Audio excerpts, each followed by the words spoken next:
तो दोस्तों कहानी की शुरुआत में हमारी जो राइटर है सुधा मूर्ति जी वो बताती हैं कि जब वो लगभग 12 साल की थी तो वह नॉर्थ कर्नाटका में एक छोटे से गांव में अपने दादा दादी के साथ रहती थी।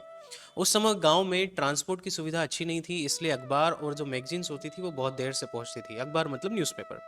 उनकी दादी हर हफ्ते एक कन्नड़ मैगजीन जो कर्मवीरा का इंतजार करती थी। वहाँ पे एक कन्नड़ मैगजीन चलती थी जिसका नाम था कर्मवीरा, उसका इंतजार किया करती थी। उस मैगजीन में फेमस राइटर त्रिवेणी का एक नोवेल काशी यात्रा हर हफ्ते थोड़ा थोड़ा छपता था। सुधा की दादी पढ़ी लिखी नहीं थी, वह कभी स्कूल नहीं जा पाई थी, इसलिए वह हर बुधवार सुधा अपनी दादी को बैठ करके उस नोवेल का एक नया हिस्सा पढ़ करके सुनाती थी। दादी उस कहानी को बहुत ध्यान से सुनती थी क्योंकि उन्हें उस कहानी में अपने जीवन की झलक दिखाई देती थी। एक बार सुधा एक शादी में रिश्तेदारों के घर चले जाती है। वह कुछ दिनों के लिए गई थी लेकिन पूरा एक हफ्ता वहीं रुक गई। जब वह वापस घर आई तो उन्होंने देखा कि उनकी दादी रो रही थी। सुधा ने अपनी दादी को पहली बार रोते हुए देखा था उस दिन। दादी कहती है, जब तुम घर पर नहीं थी तब एक नई मैगजीन आई थी। मैंने उसे खोला, उसकी तस्वीरें देखी, लेकिन मैं एक शब्द भी नहीं पढ़ पाई। उस दिन महसूस हुआ कि अनपढ़ होना कितना बड़ा दुख है। उन्होंने कहा कि हमारे पास घर है, परिवार है, पैसा है, लेकिन पढ़ना न आने के कारण मुझे हमेशा दूसरों पर निर्भर रहना पड़ता है।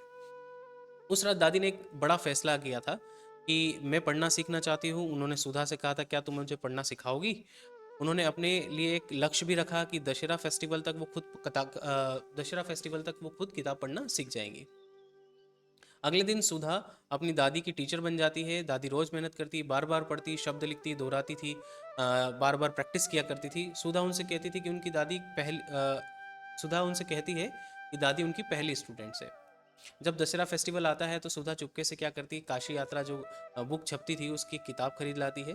दादी ने किताब खोली और पहली बार उसका टाइटल खुद से पढ़ लिया और वो बहुत खुश होती है। फिर उन्होंने अपनी पोती सुधा के पैर छुए। सुधा हैरान रह गई क्योंकि बड़े लोग कभी बच्चों के पैर नहीं छूते थे। और फिर उसको दादी कहती है कि मैं अपनी पोती के पैर नहीं छू रही हूँ, मैं अपने टीचर के पैर छू रही हूँ। और टीचर का सम्मान उम्र से नहीं ज्ञान से होता है। ठीक है।